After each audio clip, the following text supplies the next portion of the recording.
So, good morning, guys. Bill P here from bp3 Crypto on bp3tb. This short video is just to go into a little bit in depth in case you have some issues or you have some more questions about linking and then verifying an account on Coinbase. This information is for educational uses only and is not for investing advice. So we've gone through the steps. We know what we want to do. We want to join the cryptocurrency market. We've downloaded Coinbase. We put in our ID. We've had that ID computerly verified by the company, and we also need to add in a method of payment. Multiple methods of payment, but the long story short is that if it's quick, it costs more. If it's slow, it costs less. So you can use credit cards, debit cards, and bank accounts. The credit cards were the first, fastest, and most expensive way, 3.99%.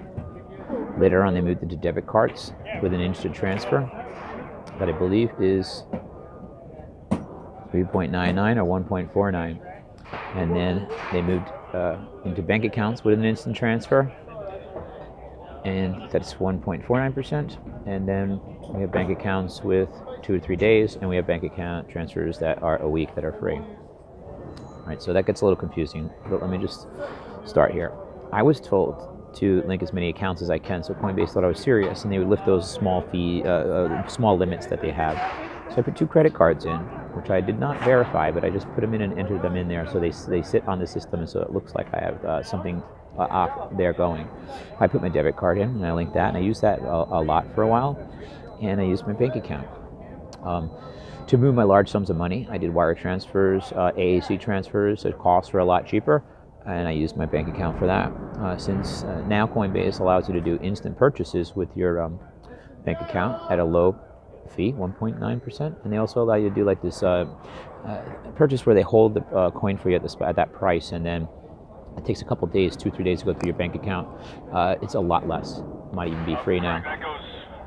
But all of these fees, these current fees and these current changes, and I recommend that you check on everything from time to time because they do change, okay? It's gotten better, it's gotten cheaper, and it's gotten easier. Link up as many accounts as you want, but I recommend doing most of your transfers now through your bank account with an instant transfer. That way you have access to your funds to do something else right away, or if you're not worried about it and you think you can afford a couple of days, do a 2 or 3 day transfer as well. Those my guys, Bob? Not my guys. Okay, let's keep going. All right, now what can go wrong? When you put an account on Coinbase, they'll send 2 small transactions, usually under $1, to your bank account, your credit card.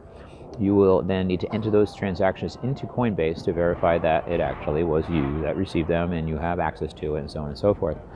Sometimes these show up on your ledger of your bank account, on your app, or online. Sometimes they don't. The bank sometimes disregards them because they're so small. So if it doesn't show up on there after a while, don't freak out. Don't keep doing it over and over. Simply call the bank and ask them for your last transactions, okay? And the transactions will be there. All you really need is the last 2, and you can enter them in. You can even keep them on the phone. Now, in rare cases, there are some banks that do not do business with Coinbase and cryptocurrency. I have no problem with Citizens Bank here in New England. I know that people don't have any problem with Fleet Bank, but if your bank does have a problem with it, don't argue with them, don't fight with them, don't get upset or anything like that. Just simply open an account at another place. And you know what, guys, before long, we're not going to need these banks anymore. And unfortunately, our friends that work in that industry will be looking for other jobs, hopefully in this one. All right, so you do need to add a bank account. It is fine. It's just like the gym or anything like that. It's not dangerous. Coinbase has even got some insurance in some of their funds now too.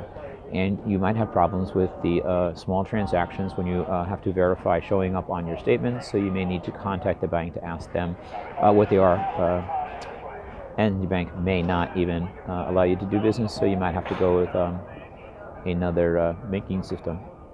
All right, any more questions, guys? Shoot me some comments. Any more ideas? I get some of these ideas from a lot of people for these last couple of short videos on Coinbase, and then some of the issues you might have. Feel free to shoot them off to me in the comments. Or shoot me up here, hit me up on Facebook or whatever. Again, this is Bill P from bp3 Crypto on bp3tb with entertainment advice on Coinbase and its banking account and linking process. Have a great day, guys. Good luck, and love you. Ciao.